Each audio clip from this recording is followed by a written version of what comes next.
Hey, what's up, everybody? BDO44 coming at you with another video. All right, so of course we are waiting on any and all news in regards to free agency.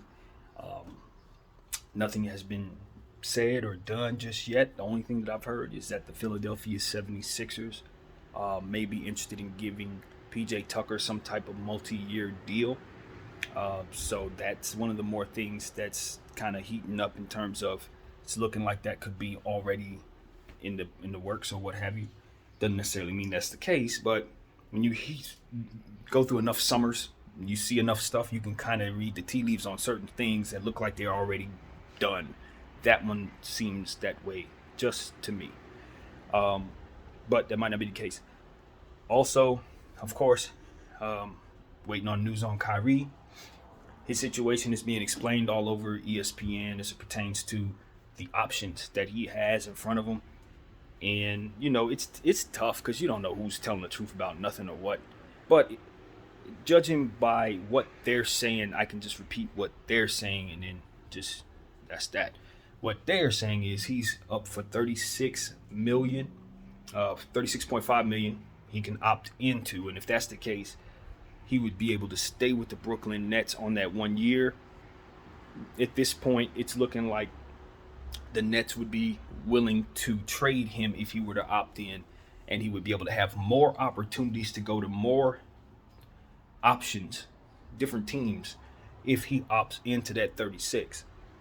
The thing is, he's set to make $6 more million if he opts out and restructures a brand new deal with the Brooklyn Nets that would give him upwards of 5 years guaranteed if they were to give him the maximum. So the thing about it is, if what they're saying is the case, then he just has to exhaust every option to get the maximum amount of money at this time. So it's like, if what they're saying is true, he's just basically trying to figure out how far the Brooklyn Nets will go if they're willing to give him what's there for him to have. If they're willing to give it to him, of course, that's the move. You take that big 5-year deal and move on. Thing about it is the Brooklyn Nets, I think we can safely say, if the reports are true, they're interested in kind of not. I mean, we've talked a lot about that and how I view Sean Marks' situation as basically a guy who's probably representing a team that has the position of, we need to move on from our circumstance because of the availability of the players that we've acquired and our needs to keep KD in contention. Now, the reports are also saying that, they could be moving on from KD. They say execs are thinking that if Kyrie does, in fact, opt out, then that automatically moves KD out of Brooklyn, which is logical. I believe that's very logical. But I don't think we have anything that points in that direction. It's pointing from KD saying anything at all, which is responsible to say. But you can deduce that wouldn't be as a desirable of a place if they trade his boy away. And that's just common sense based on not only the circumstance, but his timeline and his need to win right now. So I think everybody in that situation is in a need to win right now, except for Ben Simmons. And that's the point. I think that's the real thing for me. If I'm looking at the situation, I say, all right, I got to ask myself what I'm trying to do if I'm the Brooklyn Nets. That's what I have to ask myself. Am I trying to alleviate myself of headaches, which BDF44 would be doing if I'm Sean Marks? Or is the move from ownership to try to get Kyrie to opt in to that 36 million so that I could trade him, which looks like what probably is going to end up having to happen. Looks like the best option that will make everybody as whole as possible from where I'm sitting. Or if the Brooklyn Nets are just done, they're done and they're ready to move on. They don't care what happens next. They can let them walk. And if that's the case, Kyrie is trying to guard against that, because if he has to walk, then the negotiation process with other teams is going to be significantly different. And of course, his options, as we said, aren't as plentiful if he goes that route.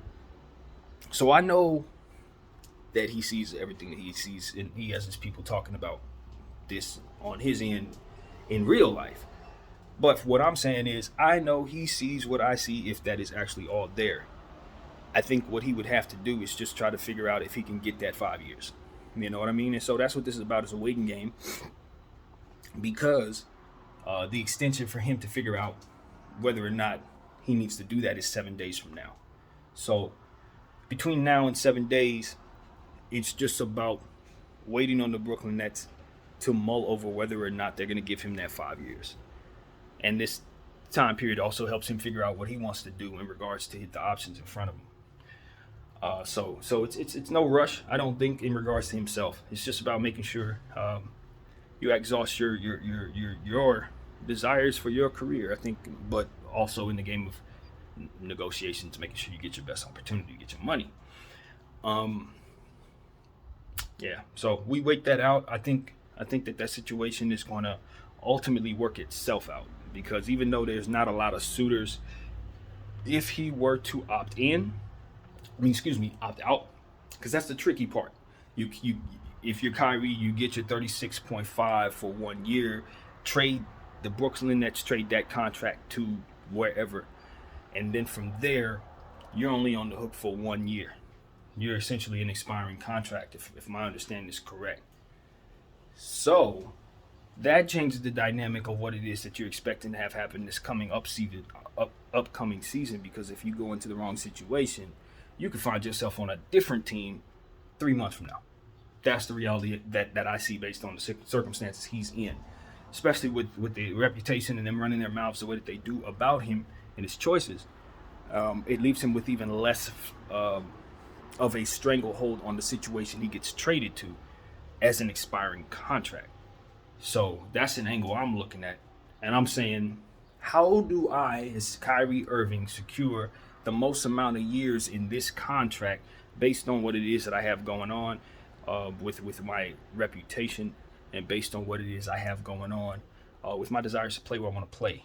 How do I maximize all of what I want to get what it is that I can get? The problem that Kyrie's running into is that he's already, and I've said this, he's already paid for a lot of what it is he's asking for in regards to making choices to not play the game. That's where the money is. It's in the past, unfortunately, and that's going to be the thing that his representation and his camp are going to have to just, work around. Unfortunately, they have to work around that.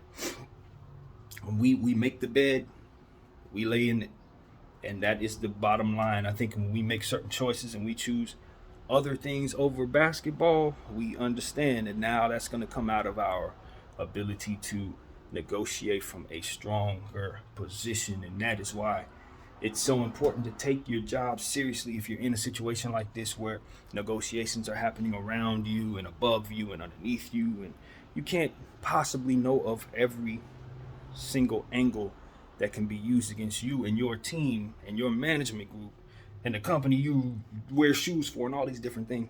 You can never actually really know how your behavior is going to be used against your allies and yourself. You never know. But it's important that the young athletes of today learn the lessons of these athletes. The young athletes that are coming in, they need to learn to the guys who are in it right now getting the money, because they are showing you what you can run into if you make certain decisions. Yes, you have power, but you're going to run into walls. Why? Because the people who own these teams also have power. So even if you gain all the power in the world, guess what? You're just going up against another powerful entity. So when you start wielding your power, you understand that you're leveraging the fact that you have a certain ability physically that allows you to do things that other humans can't do, and that is your leverage. So if for some reason you can't perform up to that level based on the structure of how things are, that's when they get the leverage back from you, great athlete, and it goes back into the hands of those who really had the money and who are ultimately funding everything that's going on, et cetera, or what have you. So it's always a leverage game. It's always a leverage play. And athletes have to understand that everything they're doing is being tallied, is being watched, is being focused on, is being reported in a certain way. While you're doing whatever you're doing, they are taking notes, taking stats, saying, okay, this guy can't do this, he can do that, we can count on him to do this, we definitely can't count on him to do that. Any wrong thing you're doing is a check in the positive direction, because now, okay, I can use that against him. What else you want to do? He thinks the earth is flat for sure, we using that against him. What else? Homeboy, oh yeah, he has a mental health issue, he doesn't, He's not going to be able to play. He's afraid to shoot. We're using that against him. What else? Oh, it's a health problem. He may have had surgery at one point. We're using that again. Like these things, like stuff outside of your control, stuff within your control, everything in between. When you're in that business and it's that much money floating around, it's like plucking hairs or nitpicking or, what's the word?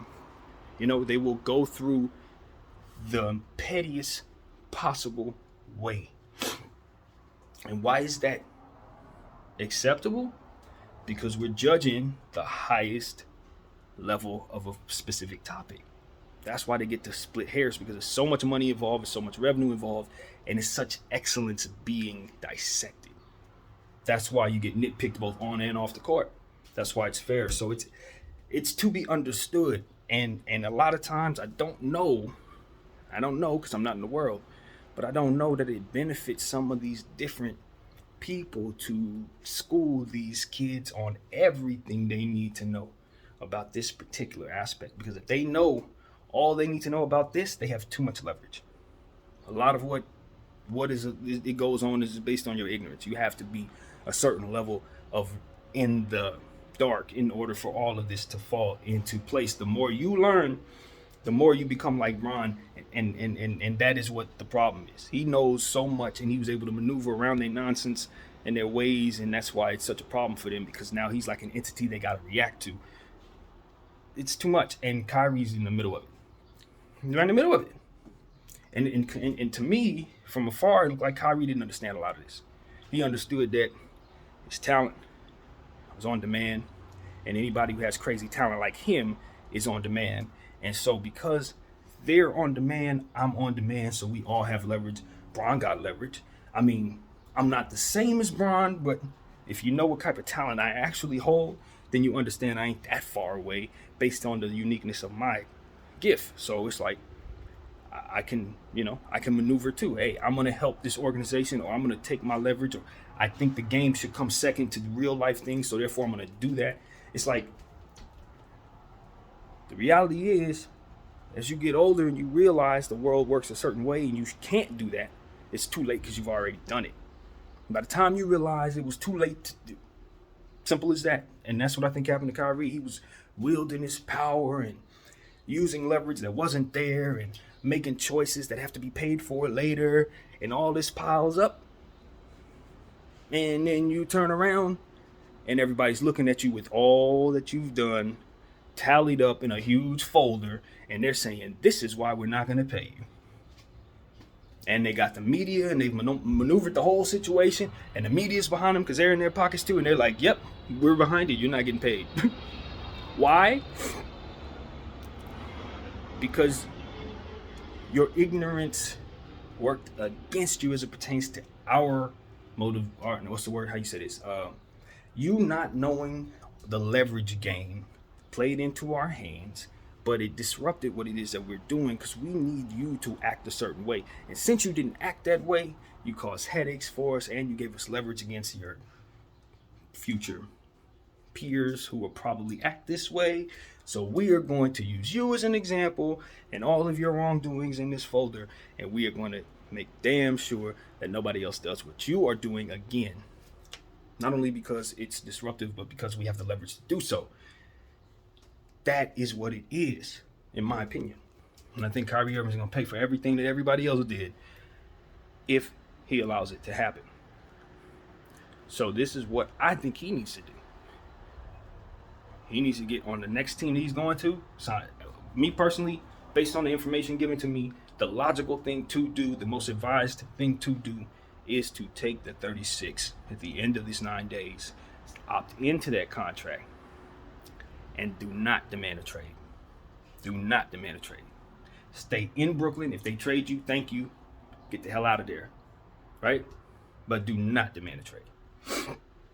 So what I think Kyrie has to do is regain his leverage. And the only way he's going to do that is by stopping all the stuff that he's been doing. Anything and everything having to do with putting the game second has to come second. Because now it's about regaining your leverage so that you can pull a Chris Paul and re-establish that you are, in fact, a max level player. Right? Because right now you don't have the leverage to ask for those 5 years. So what's going to end up happening is they're going to deny you that. That's imminent. Unless, and this is what you're waiting on, they just don't. Unless they just don't. Which is something that we've seen stranger things happen. So that's why you wait it out. That's why you don't do nothing until that deadline, because you let them make whatever conclusion they're going to come to. Maybe they're looking at something you don't see. Maybe there's other stuff going on. Maybe they actually say, you know what, screw it, I need Kyrie for whatever reason, and you get that 5 years. If you brashly jump to signing that deal before that time, you take the choice out of their hands and leave yourself no hope at those 5 years. Maybe you have a 1% chance, you keep that 1% because it's still possible.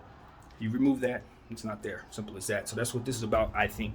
But at the end of that, if it plays the way I know it will, take the 36.5 for one season, stay with the Nets, play there for half a season. They will trade you at the deadline, and you will play out the season with that team to the best of your ability. With your talent, you will be one of the best players, if not the best player on that team. And you will play, God willing, you'll be healthy. You will have a career year, because that's what needs to happen. He needs to put up the biggest numbers he's put up in several years. And they need to end that season better than they're supposed to be. At that time, Kyrie's talent, 31, 32 years old, he can then reestablish who he wants to be. At that time, they will lowball him for several years. He'll probably get a 3-year deal at max dollars. Play that out. Do it again in terms of making sure you play out that contract. Because see, that's what he needs to do. He needs to pile up the same amount of years that he spent doing what he was doing. He got to play the game their way in the second half of his career. That's how he has to do it. That's how he has to do it. Because now you got to reestablish the leverage that you actually never really had, but you were actually using. It's sort of like Dwight Howard, man. It's like Dwight was doing a lot of things in Orlando and wielding his power, and to a degree he should have had that power because of the usage rate and the responsibilities he had in the organization, and the fact they didn't have certain things in place that they probably should have had in place to make his team better. There's a lot of reasons why he should have ultimately been tired of the Orlando Magic. But you got to act a certain way because the leverage still ain't there based on the field of many, many players. Not just the ones around right now, but the field of players behind you and the field of players coming in the future. You are too battling against them in negotiations, even though you can't see that. You actually are. You're battling against the possibility of future revenue, and you're battling against what the other guys have already done, not from a dollar per amount, but from a percentage amount. Meaning, yes, Magic Johnson wasn't making the kind of money these guys are making, but from a percentage, based on what was needed, based on what was normal for the times, did they make more money than, say, today's stars? I don't have the numbers in front of me, but the point is that's what they're looking at. They're like, yo, can you? Because if you can't, then, and they've set you aside. And see, that's how it works. So all of this is needed to be understood amongst many other things that I probably do not understand. And it's impossible for athletes who are coming into this league under the age of 35 to even really have all the information necessary a lot of times, unless they're specifically schooled and given their info, for which most people are never going to give them for reasons that have already been said. So that's why we talk the way we talk on this channel, because we understand this, man. We get that. And at this point in time, I just want to even up the score for athletes, not only as it pertains to having their power, but knowing how much power they actually have and wielding it in a responsible way. And I'm going to use an analogy, and you're going to have to bear with me because there's nothing like it. God can do a lot of weird stuff if he really wants to. You know, if you believe in God, his power, he could have bunnies flying out of the sky just for fun. Right? He could turn the world upside down, have us bouncing on our heads, just to make himself laugh if he really, really wanted to. But he ain't going to use that power because it would disrupt a lot of what it is he's put together. Kind of the same thing. When you have a lot of power, sports or otherwise, there is something to be taken from you for wielding that power, even if you have all the power in the world and you seem to be the most powerful, all whatever. That puts a target on your back. It puts ambition in the heart of those who are looking to tear you down, even if they have no chance of tearing you down. They got ambition in their hearts. You got to deal with them. And it puts you in a position to where if you wield that power, you're going to be looked at a certain way, especially if you wield it without any concern for people who may be on the wayside. I want to see this beautiful art. So you're going to tear up my house to create that art? I don't think so. And that's what players need to understand. LeBron James had all the power, knew how to wield it, but that he should wield it so much in such a way costs. It costs him, and it costs the field, and it costs everybody who's paying attention to him. And if they followed him and they didn't have the power he had, it was going to be crushing for them. And that's kind of what I think is going on here. I think Kai was following a lot of what he saw his predecessors do, Bron do, Kobe do, and things like that. But the world that he's in ain't the same world they were in. It's not really a way of knowing that until you go through some of these pitfalls he's running into. And that's what it is, you know. Bron did it his way, boom, boom, boom. But anybody following him, they getting cut down. You trying it? No, that ain't gonna work for you. It worked for him because he was number one. You? Nope. Don't you try willing that power. No. You don't have it. But to know that you don't have it is the most important thing, to be aware of that. And what it takes to understand that is very, very difficult. Especially when you're in it, I think. Especially when you're in it. And you got people telling you, you're the man, not him, you. No. Nope. And it doesn't have anything to do with the reality of your art form. Nope. Just the perception of your abilities and what you've already proven. That's it. And of course the field and what they've already proven and what they're about to prove, what they're perceived to be on the verge of proving. All of these angles must be understood. They're not. So that's what it is, man. That's what I think it is. He just needed great advisors around him, helping him understand how best to get what it is he wanted out of his career. And if he were given that from day one, I think he'd be in a much better position right now if he chose to listen, because that's the part of it. You could have the right people around you, but if you ain't trying to hear them, you don't believe none of that, the world is what you see it, and only the way you see it, this is how you find yourself in positions to make such bad choices. And that's why I always say, maybe I'm getting a little farther away, but this is something I'm going to say. When you're different and young, this is very important for people who are different, especially those who believe in things that a lot of us don't believe in, or believe in things that will take you away from the structure of the world you're in. When you're in Rome, you do as Romans do, as they say, and there's a reason for that. It's not just because you want to conform to the Romans. No, it's because if you're going to be there and you're going to do as they do, you're not going to stand out as a sore thumb. You're not going to be put in a position to look different and be treated different and be looked at as not only a target, but a leader, because you're different. So you're going to have a bunch of people there who are going to follow you because you're different. You have a bunch of people there who are going to look at you as like you crazy and then be converted to what you're saying later because you're actually a leader and they were followers, but they were conforming to something that no longer applies. You have something that now applies, so now they're following you, but they're skeptical first. It's a lot of different things that come when you're different. When you're different, like Kyrie's different, this is what happens. But the problem is you got to know where you are and why it's important to behave a certain way in those places. While you're in this system, asking these people to pay you for your talent, within that system, you must behave a certain way. It ain't enough to just be talented. Unfortunately, the good thing about all of this is Reed's going to be able to give this knowledge to the next generation. All the pitfalls he run into, just like Dwight, all the pitfalls he ran into. Look at where Dwight's at now. He's still in the league. Why? Because of the mistakes that he made. Yeah, he wielded his power in such a way, had to go through the hell, fire, and brimstone trying to gain his leverage back, but he has it. He's still in the league today. Why? Because he did what it is that I'm asking Reed to do, which is for the second half of his career, play their game. Play their game. And yes, be mentally prepared for them to still lowball you, because you know damn well he's supposed to be on the top 75. We know that. He's not on there because of that stuff, not because of what he did on the court. So Reed's going to have to live with that. It's going to have historical issues, but you can salvage your paper.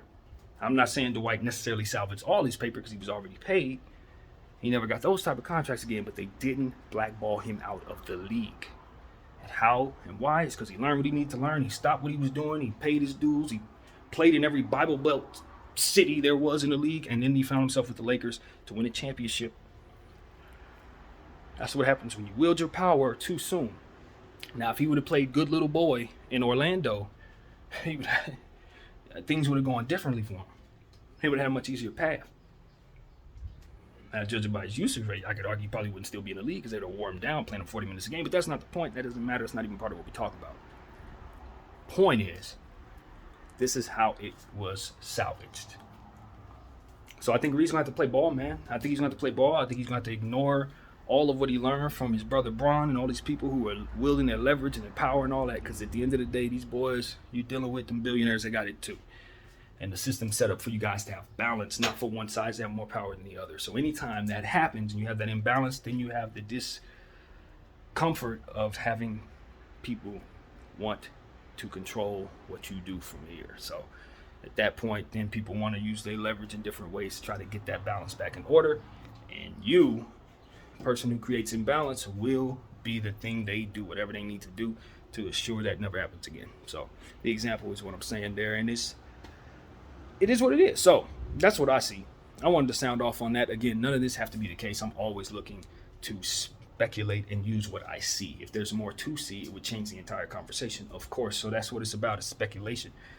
So if anything, I just want you to take a roundabout understanding of what it is I've shared with you, incorporated into whatever may be there for you too. So that's what I got to say, man. That is it. Hopefully it works all the way out for Kyrie Irving and all of the athletes, past, present, and future. Shoot, I want to see guys even from the past get their representation of the revenue that they've earned. Just like we said, the percentage Magic Johnson made for the league, yeah, it's still being benefited off of today. It's a building process. That's what it is. That's why when I listened to what KD said about how these old heads are mad because the new guys are getting bread, well, brother, they made your bread. That's their bread. They're just not getting it properly. That's their bread. Because they were the ones who actually built the attention that you're benefiting from. Yes, you are making the money. And I'm sure KD understands. I'm not explaining this to no athletes, but I'm just saying, just because you are making a certain amount of money off of the revenue created in today's times has the revenue ability because of the eyes that were dedicated to the generations previously, who ultimately raised their kids like myself to be fans, who ultimately raising their kids to be fans. And that is why you have so much attention on the league. That is why you're able to make so much of the money that you make. Is because the attention was already on you. You just kept it. You didn't gain it. If you look at what's going on in the WNBA, they're gaining the attention. That's why they're not making the money. That's why they're going through so much, because they're in a weird spot in the WNBA where the league is probably making money, but it hasn't trickled down to the women making money. Right? They've been around for almost 30 years now, but they haven't become crazy profitable to where they got $200 million Nike deals here or, $3 billion TV deals. They don't have that type of revenue. These ladies are grinding to get it right now. That's why the ladies haven't made their money. So it's not about necessarily pointing at the old school heads and saying, yo, stop being jealous. I'm pointing at the league and saying, get the old school guys their portion of the bread. You can cut them in. Now, I'm not saying to what degree, I don't know. I'm not sitting here saying I know. You got to give each old head this amount. No, I don't know that.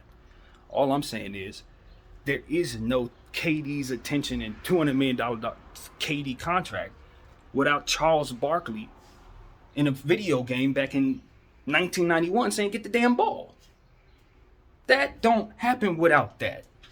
So for me, and I say this with respect in my heart, I don't think KD should say nothing like that no more. It doesn't properly represent what it is you're benefiting from. You're acting like these guys just happen to not be getting their money. No, they're getting cheated, homie. They should be getting kickbacks and bread right now for what it is they've been done. Bill Russell should have some stake in the NBA. As far as I can tell, they've been living off his likeness, him and Jerry West. They've been benefiting off these dudes' likenesses for over 50 years. You shouldn't be reminding nobody that they're not getting their bread, because they should turn around and ask for it. So I don't disagree with KD lashing out at Chuck because it looked a certain way from KD's angle. But when you say stuff like that, there's going to be another conversation to be had, and that is, nah, buddy, they should be getting that damn money. They should be getting that damn money. So that's what I want to say. That's on my heart. Anyway, that's what I got, man. My name is BDL44. I thank y'all for watching. I'm out.